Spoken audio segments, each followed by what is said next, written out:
Thank you, Jesus.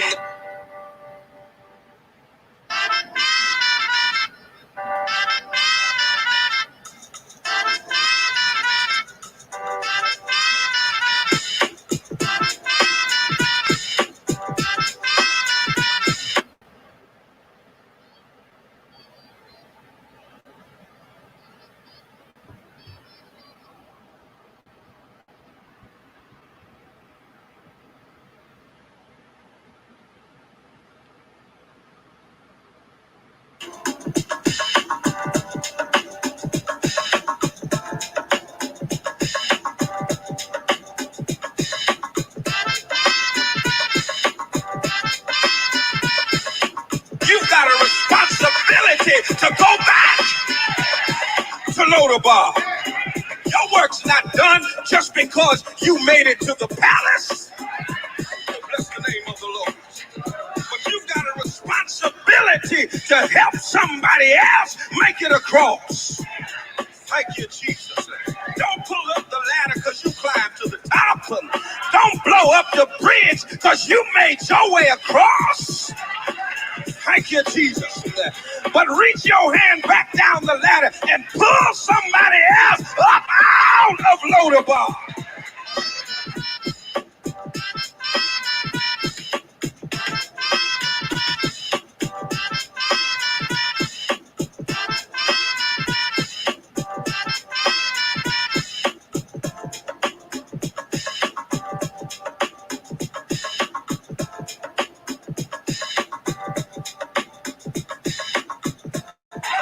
Thank you, Jesus.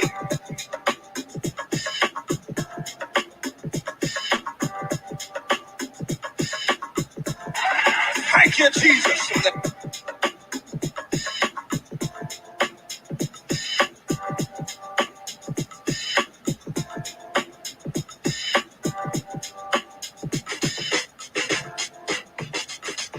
That's the name of the Lord. Somebody got to tell themselves, it's all right if you got it now. Just hold it for me. I'll be there to get it after a while. Oh, bless the name of the Lord. Thank you, Jesus. You've got to make up in your mind that what God has for me, it is for me. I might not have it right now. May not get it next week. You might try to stop me from getting it. But if God said it's mine, I want you to know after a while, I'm going to get what belongs to me.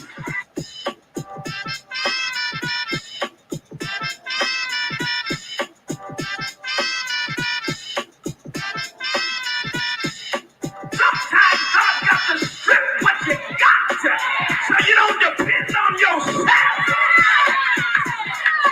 He got to take away from you so you understand how to depend on El Shaddai. Come on in here.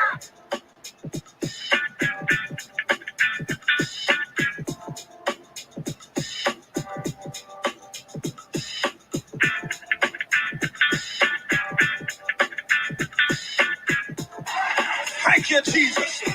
Our young people are dying. Cracked out. Suicide. Homicide.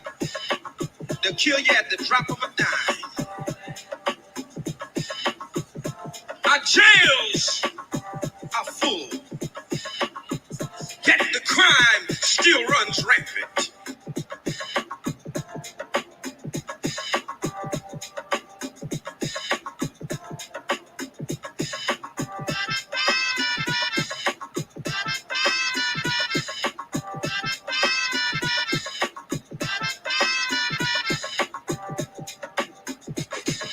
Sometimes God got to strip what you got so you don't depend on yourself. Thank you, Jesus.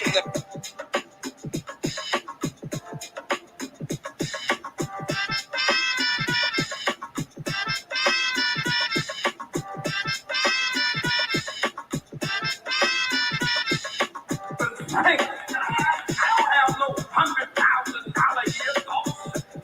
$200,000, I got $1 gazillion thoughts, baby. You better think, because the Bible Bible says, as a man thinks.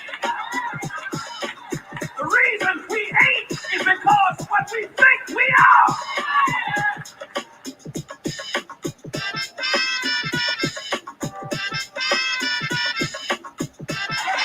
Thank you, Jesus.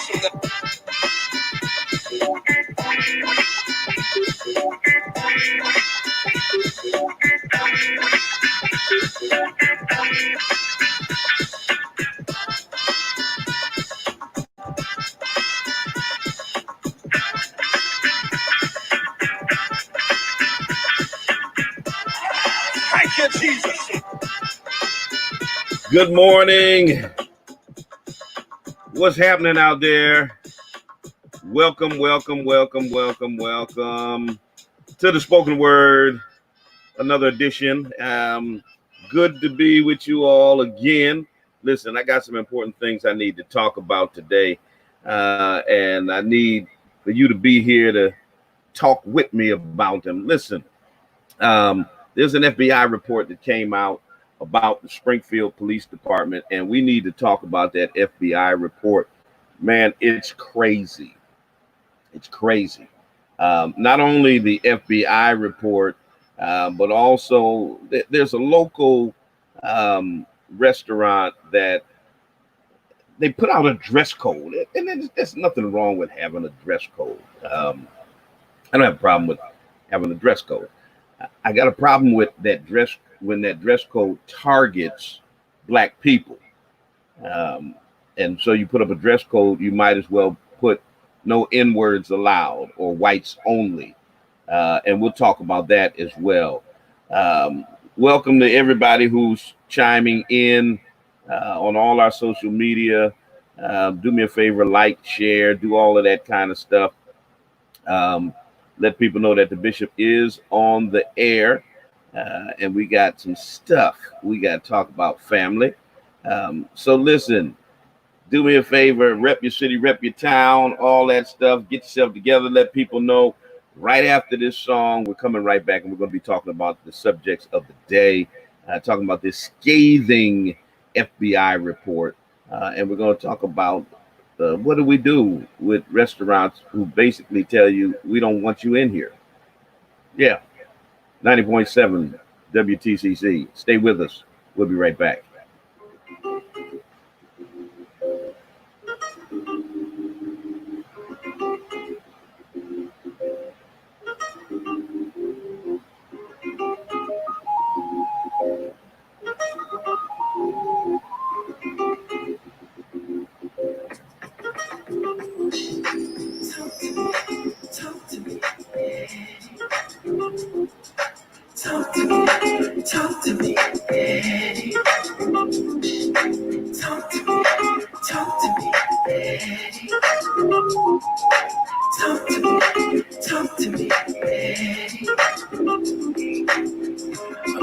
Attitude says everything about you.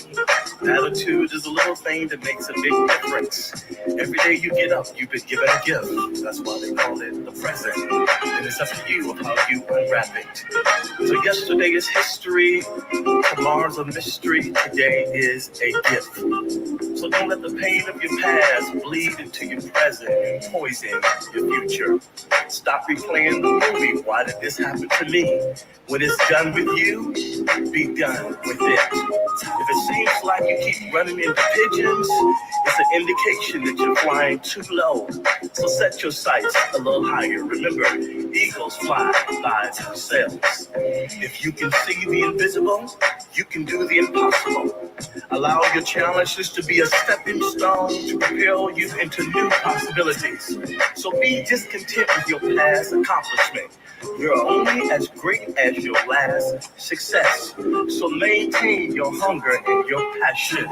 Remember this, within every seed there is a tree. In every tree there is a forest. Who and what you were born into is simply the environment to prepare you for your ultimate purpose. It was not a setback, it was a setup. Your purpose and potential is bigger than your past pain or problem. Another time dedicated to you. Listen to your heart, don't let your mind fool you. Another talk dedicated to you. Whatever you do is gonna surely come back to you. Successful people will do the things they hate to get the things they love. Much of life is about sacrifice. You gotta give up something to get something. Success is not about what you've accomplished, but it's what you have overcome. For it's the test that you pass in life which qualifies you for the next level. You have to be willing to face your challenges and overcome them. Most people drive 12,000 miles a year moving forward, but most accidents are caused when they move backwards. You gotta stay focused on what's ahead of you instead of what's behind you. It's your daily routine that determines your success or failure. Whatever you practice at is what you become great at. What's more important than being intelligent is having the right attitude. Respect costs you nothing, but it will cost you everything not to have it. So don't be too smart for your own good. Remember, a hard head makes a soft behind. What's more important than your five senses is common sense. The heart of a fool is in his mouth, but the heart of a wise man is in his character. So don't sweat the small things.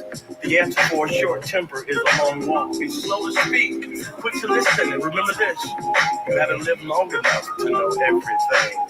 Your character is what matters most. Once you have been labeled with a bad reputation, it's hard for people to see you any other way. A good name is worth more than all the money in the world. Your life is broken up into three parts. First you learn, then you earn, and then you return. You gotta give back.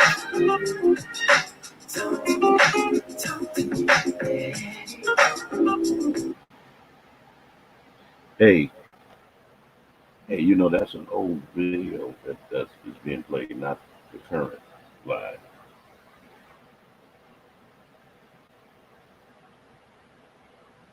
It's playing last Wednesday's live. It's not playing my current live video.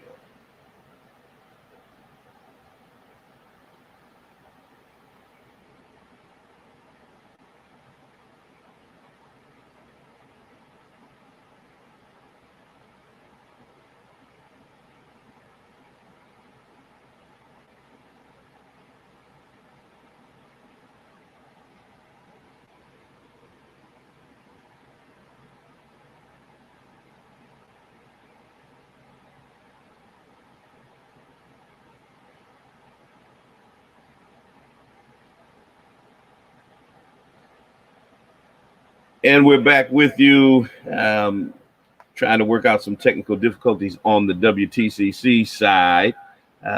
So good morning to each and every one. Let me give you the number. It is 413-337-1867, 413-337-1867. For those who want to chime in on the conversation this morning. So let me first turn to this dress code. Now, I don't have an issue or problem with any establishment having a particular dress code, for the way business is done. That's common. The problem is it needs to be something that is uniform and enforced across the board. It needs to be something that is enforced, whether you're black, white, brown, Asian, Latino, African American, whatever, that it's a standard dress code. And we understand that most places will say, they will tell you that, yes, this is our standard dress code, and that's what we do across the board. But we do know when certain communities are being targeted, when you are singling out fashions and clothing that is prevalent in one culture over another, and trying to establish the fact that you don't want that kind of person in your establishment. So we have here in Springfield, Massachusetts, a restaurant that is frequented by police officers and others that is called Nathan Bill. And that restaurant was the flashpoint of an incident in 2015 where four black men were brutally beat and assaulted that resulted in the indictment of 14 current and former police officers. It is the location where we staged a recent protest against police brutality in the city of Springfield. And shortly after that protest, this dress code sign appears. Now, there are those who say it's a long standing dress code, and it very well may be. There are some who say this is a dress code that is common amongst establishments all across the region, and it very well may be. And see, what you don't understand, or what you need to understand, is simply because something is being done widespread doesn't mean it's right. Simply because something has been being done for a while doesn't make it right. And so it really doesn't matter to me whether or not this is something that they recently promulgated or something that they used to have or they've had for a while. It really doesn't matter. At the end of the day, the bottom line and the end result is it is something that targets black people. And whether you've been doing it for 10 years, 5 years, 10 months, 2 days, 24 hours, it's wrong. And we need to call it out and we need to deal with it. Let me read the dress code, and you'll fully understand exactly what I'm trying to say, and you'll understand exactly what my concerns are, and what really not just my concern, it's the concerns of the community at large. It is insulting. It is reprehensible, and we're not stupid. We know exactly what you're saying when you put this sign up. It says no plain white tees. Now, here's the thing. First of all, they need to get a black consultant so that they can get updated on black fashion. Because, the whole plain white tees is kind of played out. This is something that was a fad. Oh, man, this must have been like 10 years ago or something, where all of the young men were wearing plain white tees, long plain white T-shirts. We had an incident at the Six Flags here where they were kicking out young black men because of white tees. Once again, they were targeting young black men, targeting black people. And here we have it again. So they got no plain white tees. So first of all, Nathan Bill, you need to get upgraded on what black fashion is currently in style, okay? Then they say no extra long tees that fall below mid-thigh. Once again, the long T-shirt. It's no longer even in style, but still, this is what they think, in terms of black culture, hip-hop culture. No extra long tees, no plain white tees. We know white kids aren't wearing this. We know that. No gang colors. What are gang colors? Somebody tell me. Somebody help me out right now. Somebody put it in the chat section. Help me understand, what are gang colors? What gang colors are they referring to? Because that seems to me to just be some arbitrary, thing that is thrown out there so that they can determine whether they want you in there or not, based on this arbitrary definition of gang colors. So if you come in with yellow and they don't want you in there, yellow's a gang color. I mean, I don't know. Are they talking about red and blue for Crips and Blood? Because we don't have active Crips and Blood sects here in Springfield. So what are gang colors, Nathan Bill? Please tell us what you mean by gang colors. Could it be gray? Could I not come there today? Could this be a gang color? Help me understand what gang colors are. No ripped or torn or solid clothing. I'm sure they mean soiled, because not only are they out of date in terms of black fashion, they can't spell because it doesn't make sense to say ripped, torn, or solid. I mean, so in essence, people don't know what clothes can I put on. They can't be ripped, can't be torn, they can't be solid. So what do I put on? So I'm sure they meant soiled clothing are prohibited. Exceptions are at the discretion of management. So once again, arbitrary. You can't wear ripped or torn clothes. Of course, we know ripped jeans were in fashion at one time. Some people still wear ripped jeans, mostly hip hop culture, mostly black folks, non-white folks, although some do wear them, but discretion is by the management. So in essence, this black person could come in with ripped jeans and be turned away. But then a white person could come in with ripped jeans and be allowed to come in. Help me understand how this is working here. You know, at the discretion of the management, we can determine who can break the rules and who can't break the rules. Interesting. No hoodies. Once again, targeting hoodies. Trayvon Martin died because somebody decided he was suspicious because he had on a hoodie. Matter of fact, it was Geraldo Rivera who said, you know, you should tell your kids not to wear hoodies. That if they don't want to be targeted, they shouldn't have on hoodies. Now, white kids can have on MAGA hats or they can wear whatever they want and it not be a problem. But please don't wear a hoodie. You know, because if you die or get kicked out of a restaurant for having on a hoodie, it's your fault because you shouldn't be wearing a hoodie.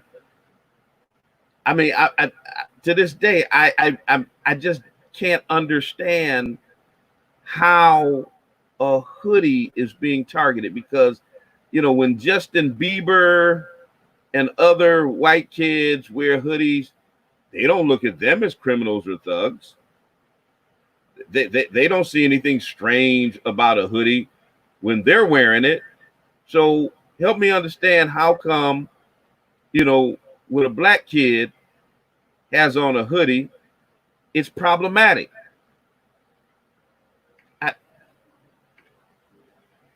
I don't get it. Can y'all help me? Please? Okay. No hoodies, no do-rags. Who's wearing do-rags? Come on now. Come on, y'all just be honest with me for a minute. Who are they talking about when they say no do-rags? How many white folks you see out there wearing do-rags? Huh? Bandanas, headbands, no sunglasses, no excessively low or baggy pants, such as a person's undergarments or buttocks is exposed. Who wears sagging pants? I don't remember Chad, Billy, and them wearing saggy pants. I wonder who could they be? Who could they be talking about that they don't want up in their respectable establishment wearing saggy pants with their buttocks showing? Oh boy. I mean, you guys have got to be kidding me. This is insane, y'all. This is plain insanity. No saggy pants. Shorts and pants must be worn at waist level. Once again, doubling down on the saggy pants thing. No clothing bearing offensive pictures or statements. Who determines what's offensive? What could be a possible offensive statement? Could it be maybe Black Lives Matter? Something like that? Could that be considered to be an offensive statement? Could be. So you got all of these arbitrary, you know, at the management's discretion, things that are thrown out there. And at the end of the day, this entire list targets black people. Targets black people. Then it says management reserves the right to deny any form of identification. So basically, they leave a lot up to management's discretion. Basically, it's our place. We run it. We can determine who can get in and who can't get in. It's up to us. You might as well have just said whites only. That would have simplified the whole list. I mean, that would have made it plain and simple. If you had just said whites only, you know, I meant to get that. Let me see if I can find it. I meant to get that that clip from Life, from the movie Life. Some of you all will remember that clip when Eddie Murphy and Martin Lawrence went into the restaurant and they told him that they only served white people, and they said to them, Eddie Murphy's character said, you know, how could I get you to turn? It said, no. Martin Lawrence's character said, we just want some pie. Billy, we just want some pie. And they said, this is whites only pie. And Eddie Murphy's character said, how can we get you to turn that whites only pie into nigger pie? That was the Nathan Bill of that day. If we were living in that time right now, you know, they were bold enough to really stand on their conviction, that would be Nathan Bill right now. They would be the ones telling them this is whites only pie. I promise you, that would be Nathan Bill. Let me see if I can play that. Let's see if we can get this on here. Here we go.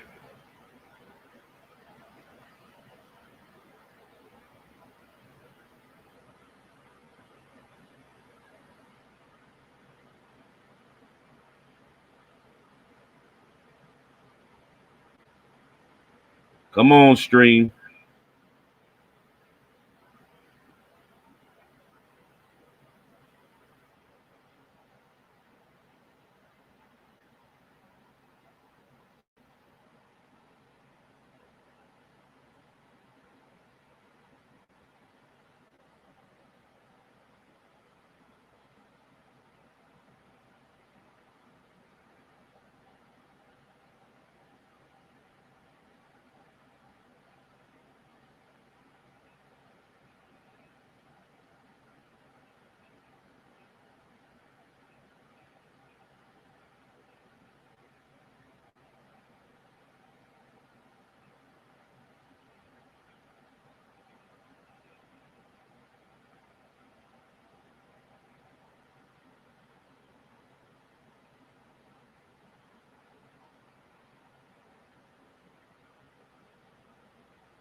All right.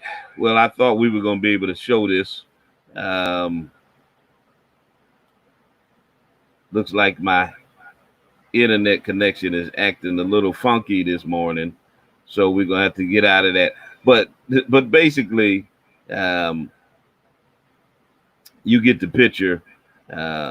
They go into the restaurant, um, and they say, "We want a slice of pie," um, and then they say, it's whites only pie.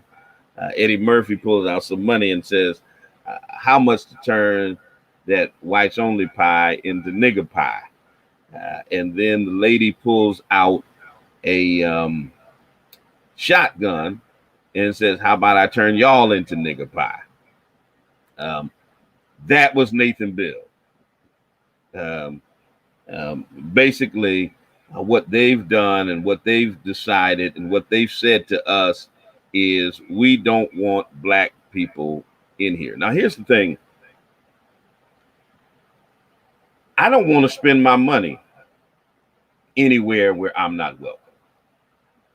Listen, family, um, any place that doesn't want us and any place that won't hire us, we don't need to spend our money there. Period. Period. We don't need to spend our money there. So while we fight against injustice and we call them to the carpet for these racist practices, at the end of the day, we don't need to eat there. And we need to demand from our elected leaders, city officials, that they not support this establishment.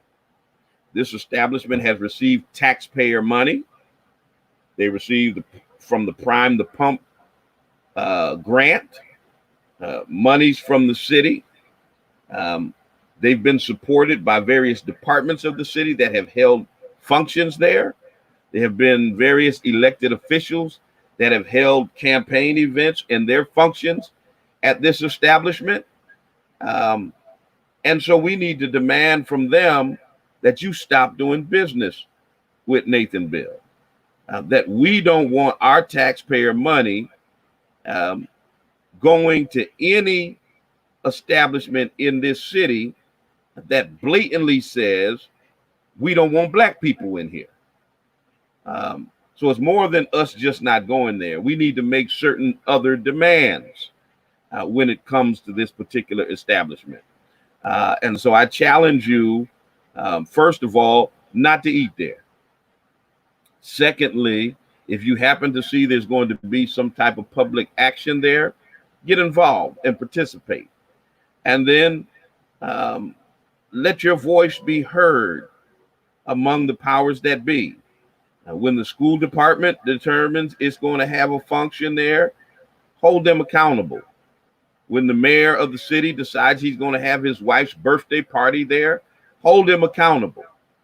When other elected leaders decide they're going to have campaign events there, hold them accountable.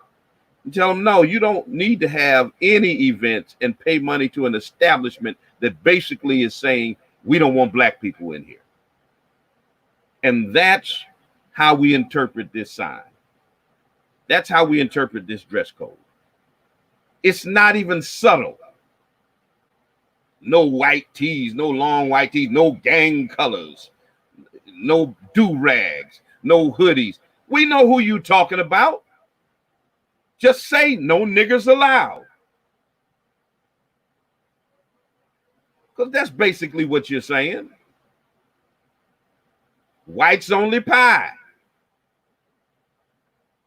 That's what y'all are saying. Let's just keep it 100. That's what's going on here. And don't play us for being stupid.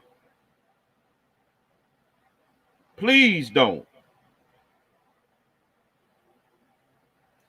413-337-1867.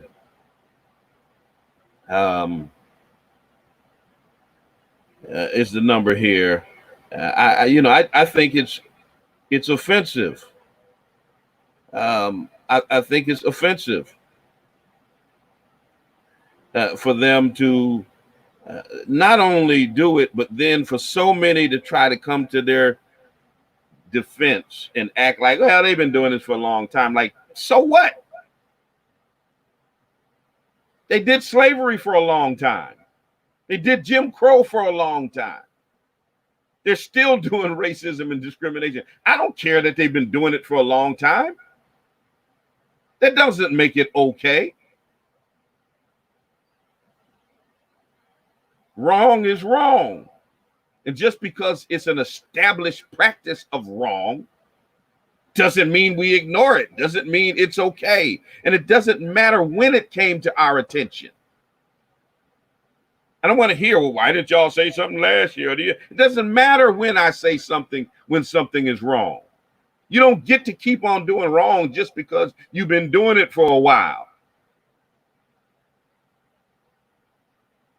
That's insane that people even think that makes it okay. Well, you know, if they've been practicing it for a while, you know, they should just keep on doing it and y'all shouldn't say nothing. I mean, come on, be serious. 413-337-1867. Anyone want to chime in on that particular discussion? You're more than welcome to. Listen, the bottom line for me is hit them in the pocketbook. Hit them where it hurts, and that's where the money is at. That's where the money. Now, some will say, well, you know, not enough black people eat there anyway, so it's not going to be a big deal. Listen, there are white folks of good conscience who are inclined to support an action against a racist establishment. So no matter what your ethnicity is, if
all right,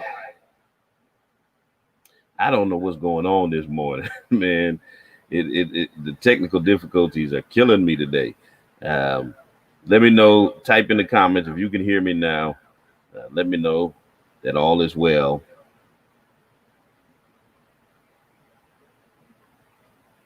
Let me know all is well.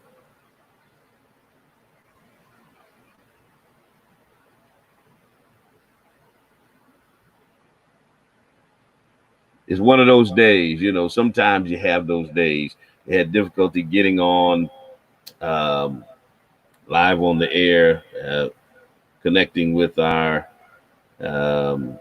remote director on WTCC and sound stuff and internet stuff. So it's one of them Monday mornings. So good morning. So let me see. Did somebody tell me y'all can hear me? Let me check it out. Let me look at your comments. Okay. You can hear. Good. All right. 413-337-1867. Let me know what your thoughts are. On this. would love for you to chime in on the conversation um, in terms of Nathan Bill, because the bottom line is this is not 1960. We should not be dealing with in 2020 the kind of foolishness that our parents and grandparents had to deal with back in the day. We should not have restaurants in 2020 in Springfield, Massachusetts, in liberal Massachusetts, supposedly progressive and woke Massachusetts, with whites only signs in their restaurants. I mean, come on, think about that. We're not talking about Mississippi. We ain't in Alabama. This is Massachusetts. And we got whites only signs in restaurants in 2020. How crazy is that? I mean, think about that just for a moment. Really, whites only pie right here in Springfield, in a business that the mayor and the school committee, the school department, and other politicians do business with. And we need to lean on them to say, hey, you can't do business with this establishment as long as this establishment doesn't want to do business with black people. As long as it's putting up racist signs singling us out. 413-337-1867. And I know there's some who are going to be mad, because that's their spot. And they don't really see a problem, with the dress code. Of course not, because it doesn't target their children and their people. And, wow, Bishop, have you talked to them? It ain't my job to go and talk to them. It's not my job to go and talk to every racist out there and say, can you please just stop being racist? Don't put up discriminatory signs that target black. That ain't my job. That ain't in my job description. You go talk to them. Since that's your spot, why don't you go talk to them? Go holler at your people. Ask your people to stop being racist. How about that? Good morning, caller. Good morning, caller. Caller going once. Going twice. Gone. 413-337-1867.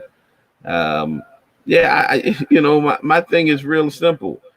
People always think it's the oppressor's job to get it's the oppressed job to get the oppressor to stop oppressing them.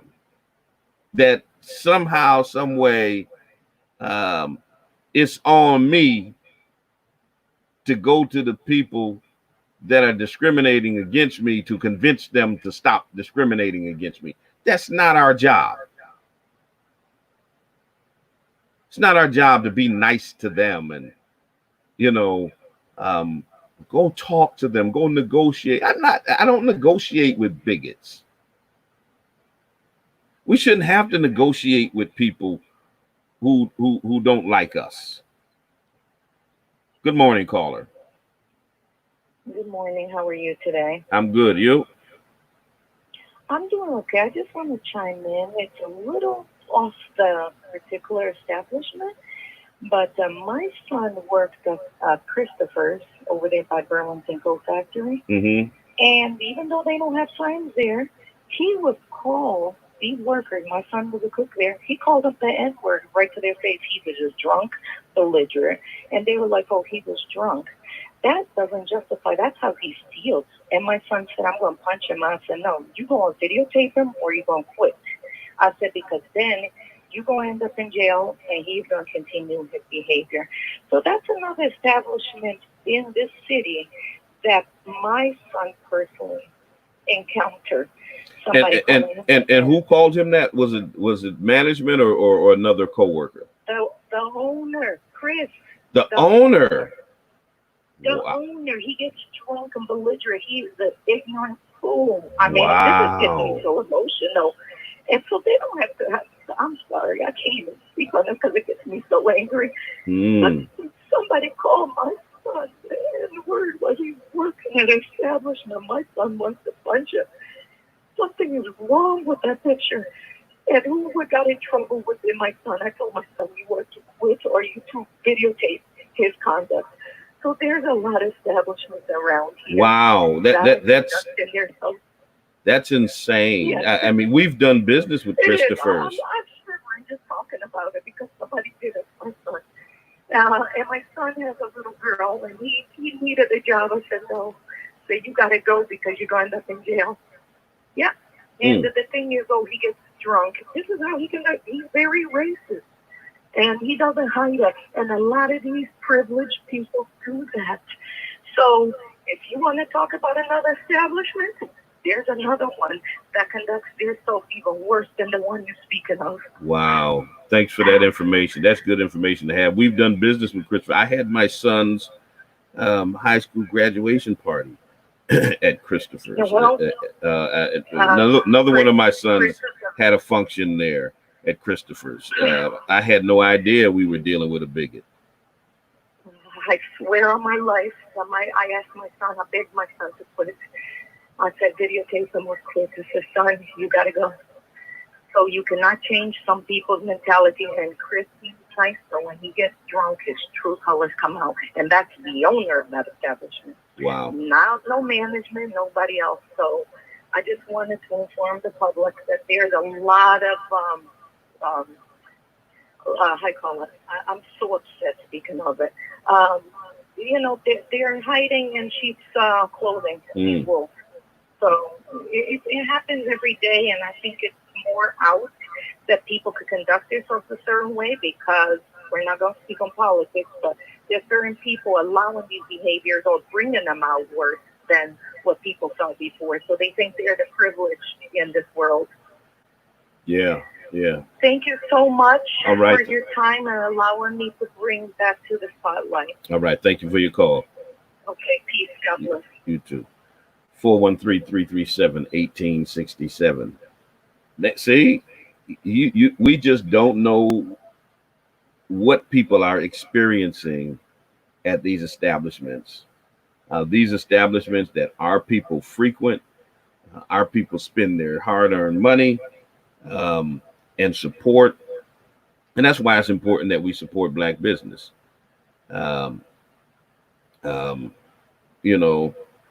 I had no idea, as probably many of you who heard the caller, that Christopher gets drunk and calls people nigger.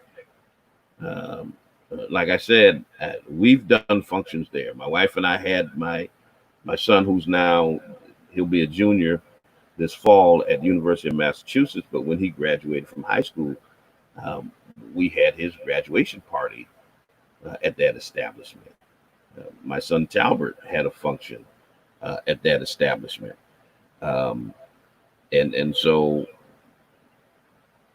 you just don't know. You don't know until you know. But once we know, then we need to pull our dollars out of places like that. And the whole notion, well, he's a nice guy. It's just when he gets drunk, he calls people nigger. No, there's a saying that a drunk man's mouth speaks a sober man's mind. That what he's saying while he's drunk is really what he thinks while he's sober. He's just not bold enough to say it sober. When his inhibitions are low because he's inebriated, because he's influenced by alcohol, then he'll say what he thinks on a regular basis. So don't y'all believe the hype about somebody just said something because they were drunk. No, usually what they say when they're drunk is what they mean when they're sober. 413-337-1867. So let me switch over into this U.S. Justice Department investigation of police misconduct in the Narcotics Bureau of Springfield. Now, you know, the community has been saying forever that we have a problem with police brutality in our city. And it's been being denied over and over and over and over again. Good morning, caller, all the way from Denver, Colorado. You're on the air. Caller, you're on. All right. Denver don't want to talk. So we've been saying it. And every time we say it, you know, folks deny it. They deny it. Caller, you're on the air.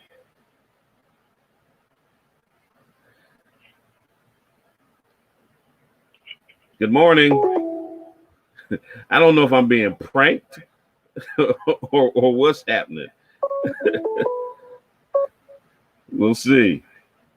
Good morning, caller. Yeah, maybe I'm being pranked today. It's one of the Mondays. I keep telling y'all it's one of those Mondays. All right.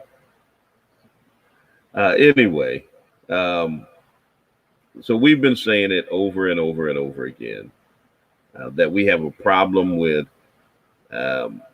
police brutality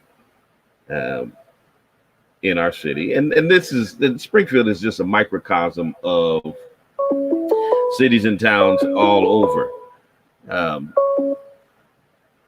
Good morning, caller. How you doing? I'm good. Well, I'm just listening to your radio station, man. I can definitely relate to everything that you're saying. And my story is, you know, my personal interaction with law enforcement. And, I mean, I'm 40 years old, African-American male. I got full custody of 3 kids.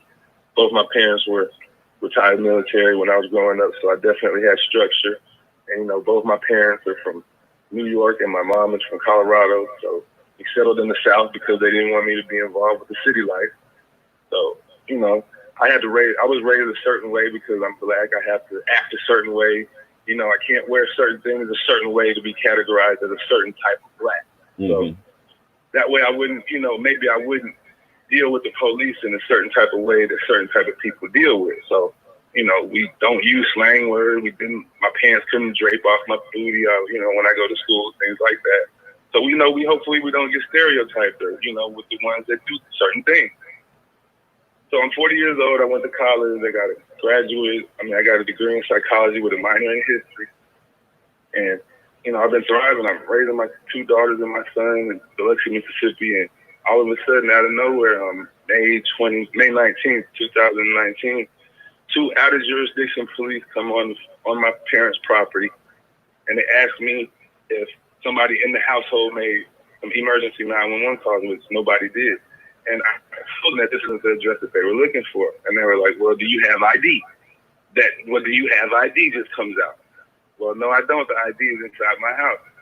You know, and it just escalates to the point to where they end up tasing me 7 times. I'm in my yard. I'm minding my business. I got my flip-flops on. They come on my property, tase me 7 times, almost kill me, witness this in front of my parents. Now, after they do all of this, they realize they messed up. So they ripped the tasers out of my body on scene. You know what I mean? So I got PTSD now. You know, I'm dealing with, you know, the lawsuits going on. But I have real solutions to this because that didn't even have to transpire. I've never gotten any felonies. I don't have any drug convictions. You know, they could have been human beings when you come on somebody else's property and you're out of jurisdiction. I mean, where does the breakdown of communication come when the police meet the black man and the black man is automatically just presumed we're going to detain him? He's a detained. We got to detain him. We got to put him in handcuffs. Why can't we just hold conversation like two human beings that we are. Mm-hmm. But when you operate under something called immunity, when you know that you operate under qualified immunity, wow. What would you do? So what you just brought up right now, I've been having conversations over this whole weekend, including several calls and communications this morning, because the Massachusetts State Senate is taking up the police reform bill even as we speak. And one of the biggest sticking points for police unions and police organizations around the Commonwealth is changes to qualified immunity. They don't want that touched.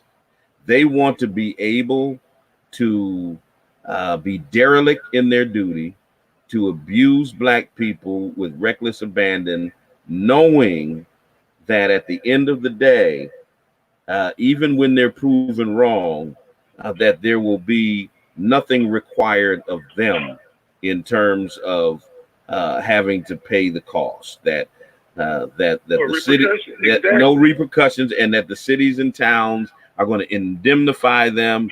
They're going to pay out the lawsuits and all of that kind of stuff, and they can keep cracking us upside the head because of qualified immunity.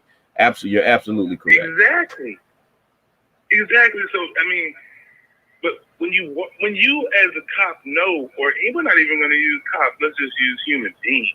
If I knew I could walk around here and do almost anything I want, and I got an entity, a government entity that is going to fight for me to the death, mm-hmm. I mean, I'll be out here doing the same thing. If I felt threatened, the little least bit threatened, I'm not going to be held accountable. The taxpayers are going to be held accountable anyway. And we already got the law so hard to sue a police department anyway. Yeah. I mean, that's kind of a God complex. What do you say? Absolutely. When you put on a badge and a gun, and you got that over your head too. Absolutely. Absolutely correct. So I mean, so when we're saying we want to reform things, but if we're not going to change everything in the referendum, what are we really changing? Yeah. Are we just blowing smoke to Are we just blowing smoke to please people for the moment so this passes again until the next time? Trust me, we're dealing with that right now. I mean, the two sticking points that the police are adamantly against with this reform is qualified immunity and use of force. They got a problem, with not being able to do chokeholds and not being able to shoot suspects that are fleeing. They want to be able to shoot us in the back and choke us to death, and they still want to have qualified immunity while they're doing it. It's crazy. I mean, and what is that saying though? What is that saying? That we know this is going on. We see this. We got Black Lives Matter movement. I mean, we could either go back to the 1960s and 50s civil rights, or we could just go back to when they killed when they beat up a man in LA that started that with the 18-wheel. Mm-hmm. I mean, how far back do we need to keep going, and how many more Black lives are going to have to be lost before we see that they're operating under something that gives them a complex to be God? Yeah. No gun, unarmed. I mean, you can unarm, see a man, no gun. He charges you with a knife, and you tell me that I was trained to shoot center mass? Yeah.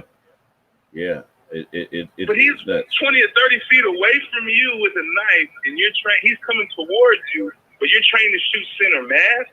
Where is your human compassion at to let me see, well, my life's not in danger. I'm going to go home. Let me shoot him in the leg. Let me shoot him in the arm. And then we can pull up a video with a simple Google search of a white man charging police with a machete, and they don't pull out a gun, they don't pull out mace, they don't pull out a taser or anything. You want to know what they do? They say, "Hold on now, God. Hold on, bro. Calm down now. We don't need to do this. Hold on. Mm-hmm. What's going on?" Yeah. They're trying to figure the situation out. Because the weapon is not the knife. The weapon is your skin. Skin color. They've weaponized our skin color. Absolutely. Appreciate your call, brother. Our skin color. Yes, sir. No problem. All right. 413-337-1867. Call is absolutely correct. We can do a whole show on that whole qualified immunity piece right there. So, like I said, we've been talking for a long time about the brutality in the Springfield Police Department, and they've been denying it every time we deal with it, and we talk about the need for civilian review. We talk about the fact that we don't need to have a single police commissioner.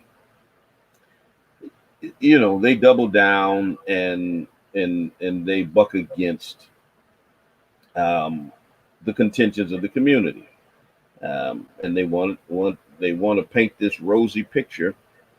And we don't have those kinds of issues here in Springfield, and if and when we do, we'll deal with it.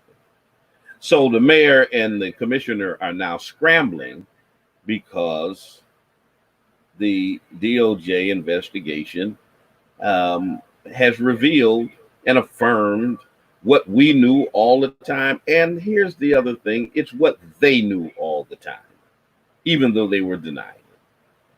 And this report says that in the Narcotics Bureau, and I'd venture to say it happens outside of the Narcotics Bureau, it's widespread. But it says that officers routinely punch suspects in the head or the neck impulsively as a form of control and not to stop a threat. So they just randomly punch you in the head, punch you in the neck, brutalize you to control you and intimidate you, not because you're a threat to them. They did a 2-year investigation. They released the results this past Wednesday, and it determined that the Springfield Police Department engages, this is their words, engages in a pattern or practice of using excessive force. Engages in a pattern or practice of using excessive force. Now, the irony of the timing of this, not just because we're on the heels of the George Floyd murder, not just because we're in the midst of widespread protests and civil unrest across the United States, but just 5 days before this report came out, the police commissioner, Cheryl Clapperud, said to me in writing, to me in an email, that we don't have a problem with police brutality in the Springfield Police Department. We have a gang problem. We have a problem with young black men killing each other. These were her words to me. In other words, Talbert, police brutality ain't the problem. It's y'all black on black crime that's the problem. It's the same racist, white supremacist talking points that we get from folk all over the country. But this time it's coming from our police commissioner, who is using these same, what about Chicago? You know, basically, you know, what about the black kids in Mason Square? That's the problem, Talbert, as she scurries on back to Wilbraham at the end of her shift. But she said to me 5 days before this report came out that we don't have a problem with police brutality. We got a gang problem. Maybe that's why Nathan Bill is saying no gang colors. I don't know. We got a gang problem. And 5 days later, the Department of Justice says, no, y'all engage in a pattern and practice of using excessive force. So now the mayor and the commissioner are coming out saying what they're going to do about it. I don't believe what they say they're going to do about it because they haven't done anything about it. And to pretend you didn't know about it is disingenuous, because we've been telling you about it. And here's the thing. Here's the thing, Mayor Sarno. Here's the thing. If you've got a police commissioner who has been on the force for 41 years at every level, who's been a supervisor for a while, a lieutenant, captain, deputy chief, and now the commissioner. And she was oblivious to these practices happening in her department. She had no clue, no idea, no inkling, no nothing. She didn't know nothing about it. Come on, bruh. Come on. Come on, man. She didn't know. Now, here's the thing. Here's the thing. If you believe she didn't know anything about it, fine. That's on you. It's on you. But if she didn't know anything about it, you ought to fire her just on that. You ought to fire her because how the hell did you not know that your officers was punching folk in the head, punching people in the neck, and engaging regularly in using excessive force? The fact that you don't know what the hell is going on in your own department means you're not fit to lead the department. So don't use she didn't know as a defense, because no matter how you slice it, if she knew, she's wrong. If she didn't know, she's incompetent, and she needs to go either way.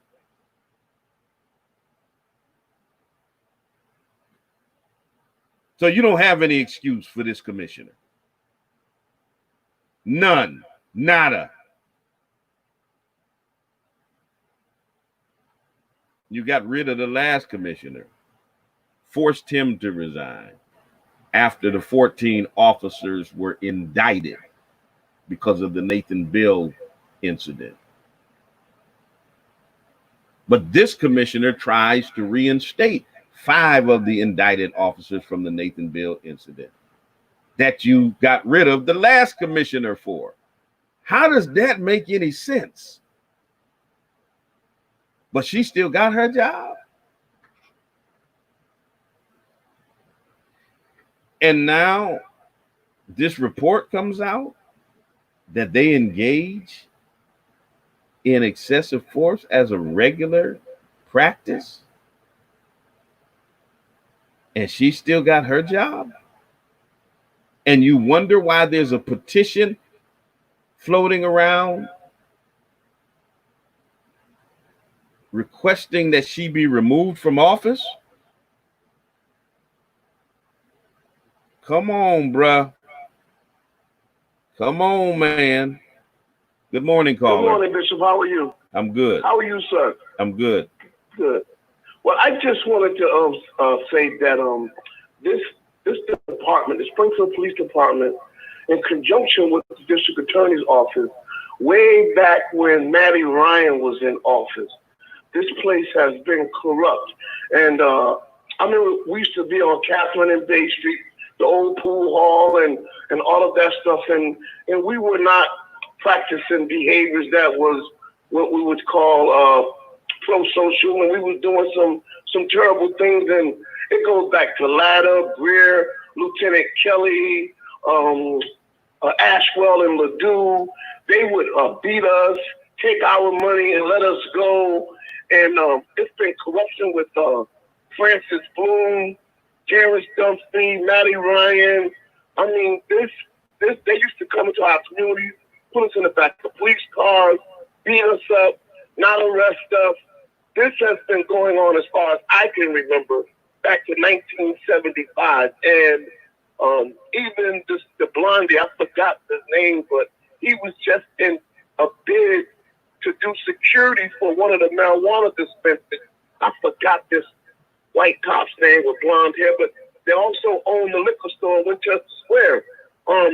They used to we used to fight them and beat them, and to this day, I had they beat me so bad on the corner of Burr and Cambridge Street that when I woke up in Pearl Street, I had truly defecated all on myself. They had almost beat me to death.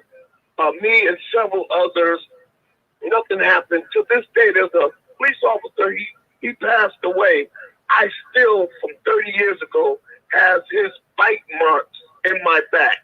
And so they have been doing this, getting away with this for years, and for them now to act like this doesn't exist, we've had or to act like they're surprised that it exists. No, what they're shocked about, they're shocked about the fact that the FBI actually put it in writing, put it in a report, and have now exposed them. Yes, this and everything. And when she said that to you, there's many of us who made it through the crack and heroin addiction and all that stuff that we came through, and we're here today, a few of us, and we support you, Bishop Swan, and everything you say about them. They're corrupt, they're wicked, and they really have never cared about Black life. So you keep up the good work. And also, whether people know this or not, Bishop, if any of those crackers come here and they think that you are by yourself, they are sadly mistaken. You got men that's going to be with you. This ain't talk, sir. So you continue to fight the good fight. And like I said, Jesus Christ had many followers who he helped. They wasn't with him all the time, but he could call on people, and so can you, sir. Keep up the good fight, bro. All right. Thank you, brother. 413-337-1867. Listen, brothers and sisters. Look, family, this report, it comes after an intensive investigation. I was interviewed at least twice and had been in touch with the investigators during the whole process. As a matter of fact, look out for the announcement. One of them will be with us at our next NAACP meeting to explain the report in detail. It was sparked by complaints, including that arrest in 2016 of the two juveniles who were accused of stealing an unmarked police car while the officer left it running while picking up a pizza. You know that we call that the Bigda case. Greg Bigda is accused now in federal court of civil rights violations. The Springfield Police Department slapped him on the wrist and gave him a measly 60-day suspension, even though he was threatening to murder people. 60-day suspension, threatening to murder. I can go to prison for threatening to murder somebody. In the course of his duty as a detective, he threatened to murder someone and was caught on video, and they slapped him on the wrist with a 60-day suspension, and it took the feds to indict him, and that's the only reason he's being held accountable. And so this report identified evidence that these officers, once again, repeatedly punched people in the face, in the head, in the neck unnecessarily. They routinely escalate encounters with civilians too quickly. They resort to unreasonable takedown maneuvers. This is all in the report. Get a copy of the report. Go look it up online. It's there.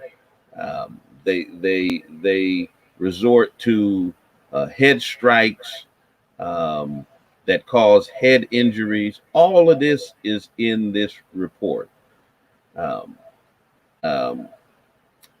They do all of this to intimidate and to command control.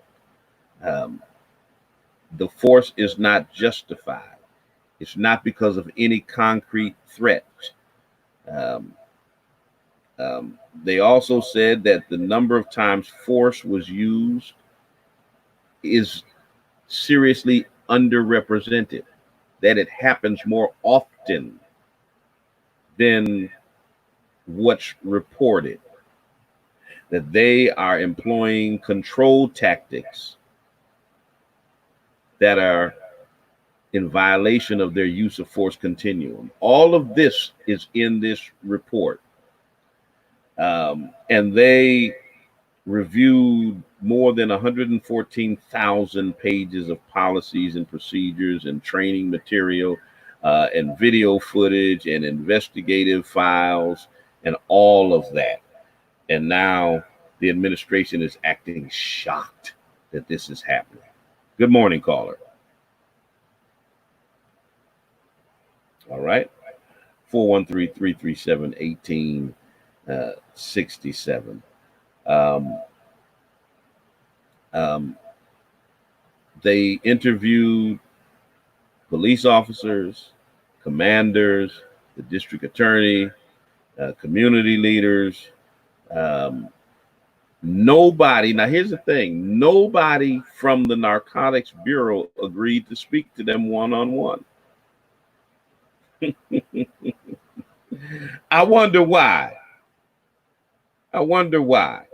Not only are we dealing with the excessive force issue, but the report also found that there were systemic deficiencies in policies that cause a lack of accountability.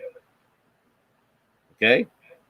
Lack of accountability for this use of force, a failure to require detailed reporting for any use of force. Okay? So they can do all of this stuff, not report. They found that police officers who saw the abuse taking place did not report it. And here's the thing, since the mayor and others are so adamantly against a police commission, and they want all of the power to discipline in the hands of a single police commissioner, the report also found a failure to discipline and to hold officers accountable. That's directly on the police commissioner.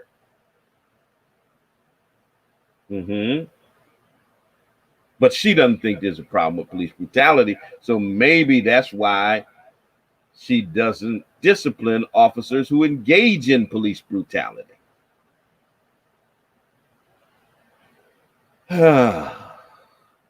Man, I'm telling you. They said they found examples where the officers falsified reports to disguise or hide their use of force. I asked the current police commissioner to her face, sitting in the mayor's office,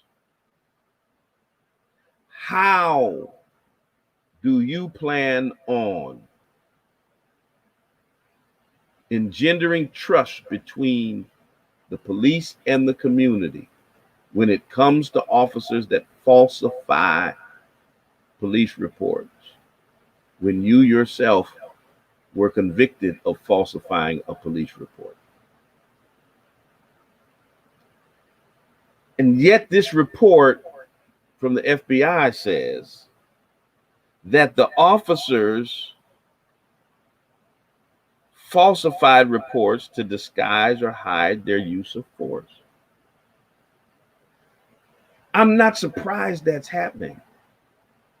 But this commissioner said that type of behavior would not be tolerated. That's what she told us. I was sitting there with Minister Johnny Muhammad. And of course, the mayor had his regular other folk in there. He had the city solicitor, Ed Pakula in there. His aides were in there. And she assured us that falsifying police reports, lying on police reports, that type of behavior wouldn't be tolerated under her administration. Then she tries to reinstate 5 officers who are currently under indictment for falsifying police reports. You can't make this stuff up. And then an FBI report comes out that says, hey, you know what? They routinely falsify police reports. The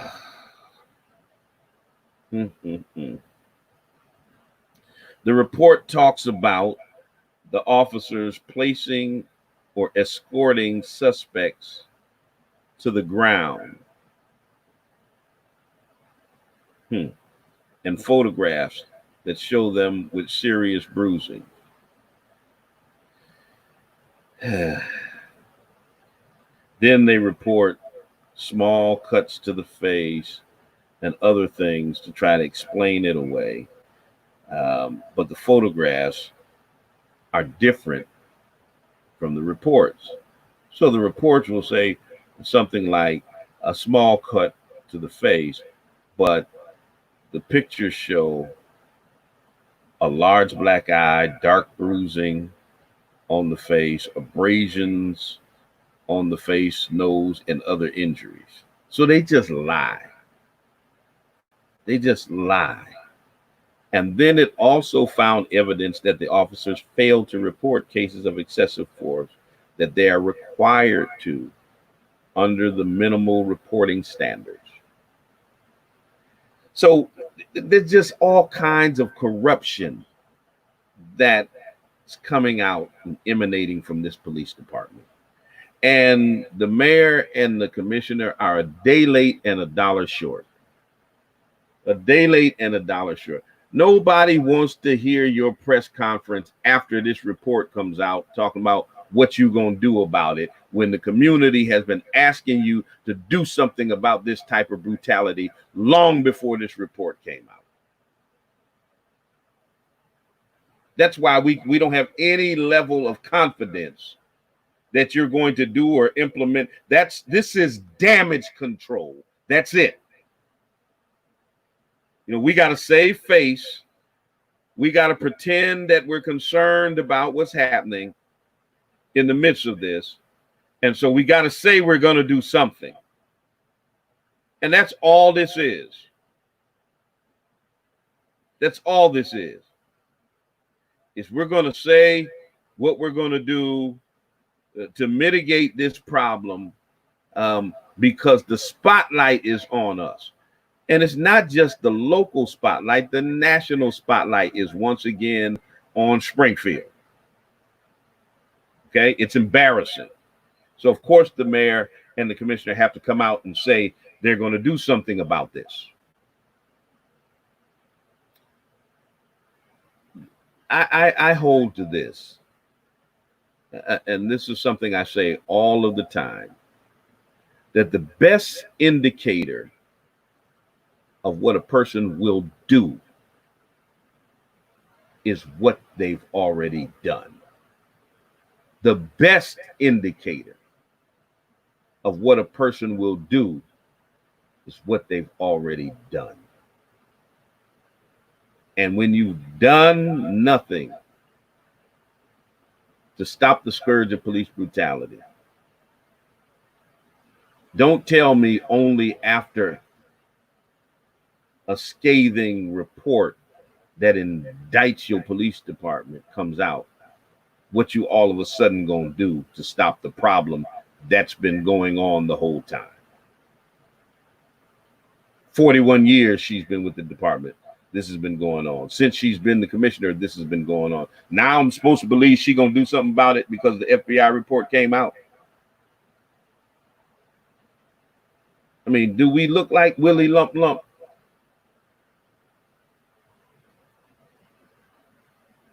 They play us for fools. They think we're stupid. They think we don't know when you do a press conference to save face and when you do something because you're sincere. We do know the difference. Trust me. We do. And in this instance, you're not going to do anything.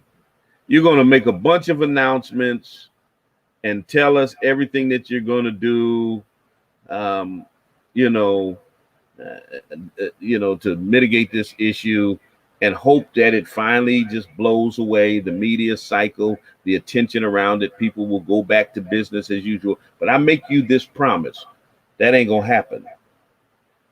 We're not going back to business as usual. We're holding you accountable for this. Don't think, 48 hours, 72 hours a week, 2 weeks. The niggers will calm down and go away, and we can continue to crack them upside their head, um, and do what we want to do anyway. No, we're going to be vigilant on this. We're going to be vigilant on this. We're doing it for the culture. We're going to be vigilant on this. We're holding you accountable for this. So listen, if you have not signed the petition requiring the removal of the police commissioner, please, ma'am, please, sir, sign it. Matter of fact, I need somebody who's out here listening to drop that link in the comments. If you go to change.org and just look up Cheryl Clapprood, that petition will pop right up. I need you to do that right now. I need you to sign that. I need you to sign that petition right now. Matter of fact, let me put it in the comment section. Really, you need to do that because we need to get rid of this commissioner, and we need a national search. We need a national search for a new police commissioner. Somebody who is not a fixture in this corrupt police department. We don't need the mayor going to get the next good old boy or good old girl who's been ingrained in the police department for 30, 40 years and who has been part of the corruption that this FBI report is talking about, and just move them on up and put them, in office as the next police commissioner. We need an independent, somebody not affiliated with this department, somebody who comes in with no friends to reward, no enemies to punish, and can look objectively at what needs to be done to change the culture in this department. We need a nationwide search. We need true civilian review. I just put in the comment section the link to the petition. So please go and sign that petition. I think that's what I put in there, or a story about it at least. So please, ma'am, please, sir, sign the petition. No confidence, remove the police commissioner. And we need to hold these elected officials accountable because they are complicit. They are complicit. See, the first response by elected officials should be to listen to the community and take seriously the concerns of the community. The first response should not always be to jump to the defense. That's what has been done here in our city, is that automatically they see it as an indictment on them. They see it as a slight on them, and they get defensive, and they automatically default to saying how great the department is, what a great job they're doing, and basically, bucking against anything we have to say that doesn't kind of parrot that narrative. And I'm a truth teller, so I know they hate to see me coming, so they're automatically going to try to be dismissive of what Brother Swan says. But the proof is right there. The FBI agreed with what we've been saying. Trump's FBI. Think about that for a moment. All right. Um, and so, my friends, we need you to help us hold them accountable. Sign that petition.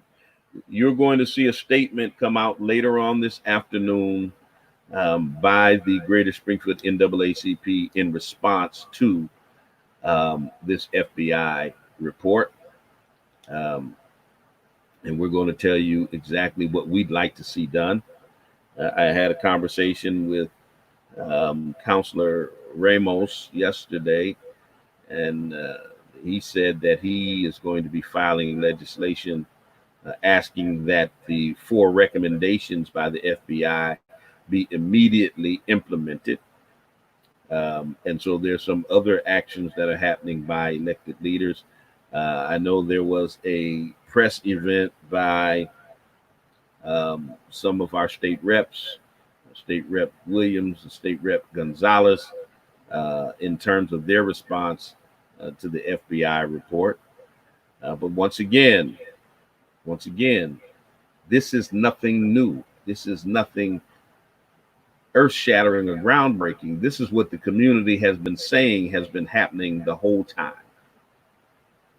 And it's a shame that the only time the mayor and the commissioner decide they want to do something about what the community has been saying happened all the time is when it's affirmed by other white people in authority. That as long as black and brown people were telling you that your department engages in excessive force, you weren't going to do anything about it. But when white folks in power at the Department of Justice said your department engages in excessive force against black and brown people, all of a sudden you're holding a press conference telling us what you're going to do about it. That is insulting in and of itself. Basically what you're telling us is when black people tell us that they're brutalizing, that police are brutalizing them, we ain't going to do nothing about it. But when white people say your police department is brutalizing black people, now we'll do something about it. All right. I got to get out your way. Listen, let me give you the date so you know exactly when it's happening. We are going to have on the 4th Tuesday of the month, the 28th of July, we will have representatives from the FBI, from the Department of Justice, that will be in our regularly scheduled general membership meeting of the NAACP at 6 o'clock. I'm sorry, at 6:30 on the 28th of this month. And they will be discussing in detail this report that came out and answering any questions that you have about the report. In the meantime, we've got to hold the administration's feet to the fire.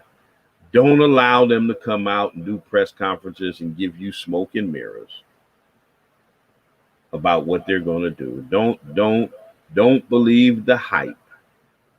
You know, when Cheryl Clapperud gets on video talking about how surprised she is about learning that they've been punching people in the head and the neck and all. No, this is the woman who kicked somebody in their genitals with steel toe boots on to the point where he had to have reconstructive surgery.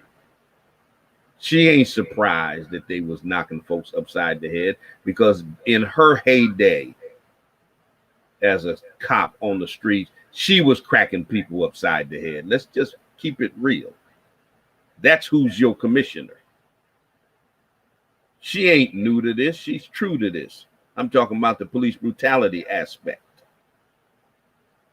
All through the 90s, when we were getting spates of complaints of police misconduct and brutality in this department, and certain names would come up all the time. all the time in terms of accusations of excessive force and brutality. The Ashers and the McFarlands and the Clapperoods names would come up over and over and over again. She ain't surprised by none of this. These are her peeps. These are her people. All right? She ain't surprised. She know what they do because she's done it with them. Right?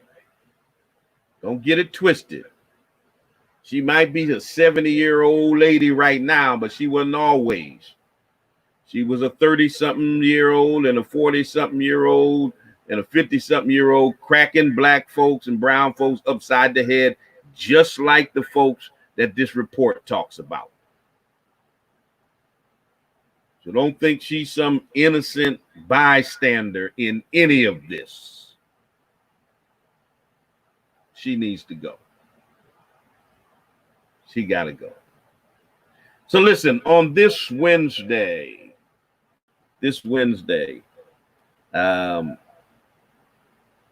right, Bro Stokes, she's been part of the history of this department, a staple in it. This Wednesday, I continue the Bishop's Barbecue. This week, my guests are the Reverend Willie Francois, Dr. E. Dewey Smith, and Reverend Dr. William Barber of Repairers of the Breach and the Poor People's Campaign. They will be with me on this Wednesday, streaming live at 9 p.m. You don't want to miss it, man. The Bishop's Barbecue has been fire. Once again, there'll be no raisins in the potato salad, just truth served hot off the grill. So the link is already up. We've already scheduled the video, so you can actually share that video. You can like it right now. You can get a reminder. Just click on it. It will give you a reminder, let you know when we're going live. So please, ma'am, please, sir, be a part of this coming Wednesday. You don't want to miss what's happening. I got to get out the way, y'all. It's always a pleasure being with you all. Hopefully next time we don't have so many technical difficulties. But you know, it is what it is. It's part of what happens. The one thing, as wonderful as modern technology is, the bottom line is it's still man-made. It's still subject to have its flaws and difficulties. We depend on it a lot, but every now and then, you know, it shows that man is still fallible. So listen, I need y'all on the Bishop's Barbecue. Also on Sunday, we're streaming live at 11 o'clock a.m. And until the next time I talk to you and you talk to me, always remember, God loves you. So do I. I'm out, y'all. Peace. Blessings. See ya.